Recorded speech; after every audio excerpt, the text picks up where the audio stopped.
ဩဂုတ်လ15ရက်နေ့ဒေသစံတော်ချိန်နနက်3:18နာရီတွင်အင်ဒိုနီးရှားနိုင်ငံအရှေ့ပိုင်းရှိဖလိုရက်စ်ကျွန်းအနီးတွင်ပြင်းအား9.7မက်ဂနီကျူရှိသောပြင်းထန်သည့်ငလျင်တစ်ခုလှုပ်ခတ်ခဲ့သည်ငလျင်နှင့်ပတ်သက်သည့်အချက်အလက်များဗဟိုချက်ငလျင်ဗဟိုချက်မှာအန်ဒေးမြို့အနီးတွင်ဖြစ်ပြီးမြေအောက်10ကီလိုမီတာအနက်တွင်ဖြစ်ပွားခဲ့သည်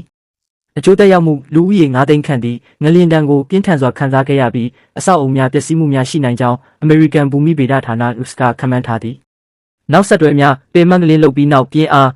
9.5မှ6.1ကြားရှိသည့်နောက်ဆက်တွဲငလျင်၄ကြိမ်ခန့်ဆက်လက်လှုပ်ခတ်ခဲ့ကြောင်းသိရသည်သတိပေးချက်ငလျင်ကြောင့်ဆူနာမီသတိပေးချက်ထုတ်ပြန်ခဲ့ရပြီးဒေသခံများကိုကမ်းရိုးတန်းဒေသများမှာရွှေ့ပြောင်းရန်တိုက်တွန်းထားသည်အင်ဒိုနီးရှားနိုင်ငံသည်ကမ္ဘာမြေငလျင်နှင့်မီးတောင်လှုပ်ရှားမှုအများဆုံးဖြစ်သည့်ပစိဖိတ်မီးကွင်း Ring of Fire ပေါ်တွင်တည်ရှိနေသဖြင့်ယခုကဲ့သို့သဘာဝဘေးအန္တရာယ်များမကြာခဏကြုံတွေ့ရလေ့ရှိသည့်လက်ရှိအချိန်ထိသေဆုံးသူအရေအတွက်အတည်ပြုချက်မရှိသေးတော့လဲတာဝန်ရှိသူများကအခြေအနေကိုစောင့်ကြည့်လျက်ရှိသည်